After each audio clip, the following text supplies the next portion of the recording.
Welcome to A Guide to Every Deck in EDH. Today we're looking at Oros the Avenger. So this is one of the original OG dragons, not the very original dragons from Elder Dragon Highlander, but it is one of the early dragons.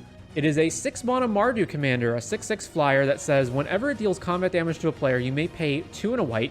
If you do, it deals 3 damage to each non-white creature.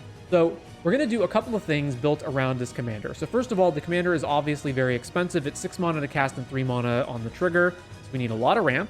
And then we're going to make sure that almost, if not all of our creatures are white creatures so that this burn effect is asymmetrical. And then we're going to play other cards that increase the amount that this does or grants Oros Death Touch so that the damage that this does is basically a one-sided sweeper for every single creature.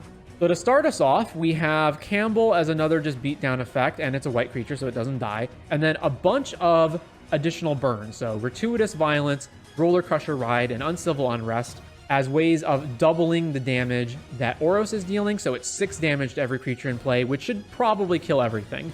We also have Repercussion. Whenever a creature is dealt damage, this deals that much damage to that creature's controller. So for every creature that's taking 3, the opponent is going to take 3 for all of those creatures. Then we've got some pretty straightforward card draw, not much to see here. Some Red Blasts, Mana Vault to help get Oros out faster. We do hypothetically want haste, but not that much. So Oros is 6 mana and 3 on the trigger, so it's unlikely that we're going to have 9 total when we play Oros, but we could. So a little bit of haste, but not too much.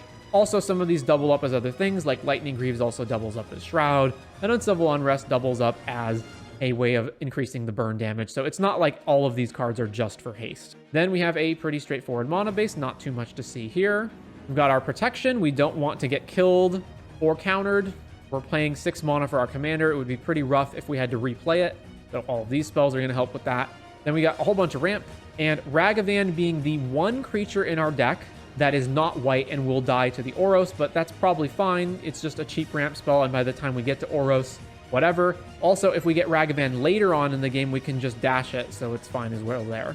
A whole bunch of removal, and then a bunch of stacks cards, mostly cards that are not conflicting with what we're already doing, so we mostly don't have, like, ETBs, so, you know, Torpor Orb and Dual Creep with Roll are going to keep us. We have some card draw, but not that much, so Chains of Mephistopheles doesn't hurt us too much, helps hinder the opponents, etc.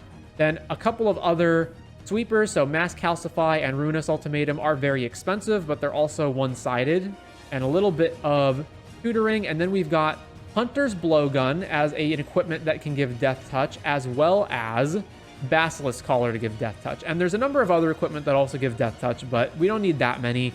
These 2 are fine. They're also fetchable off of Urza's Saga. So we give Death Touch to Oros, and then when it deals the 3 damage to all the creatures, that is Death Touch damage and is therefore lethal.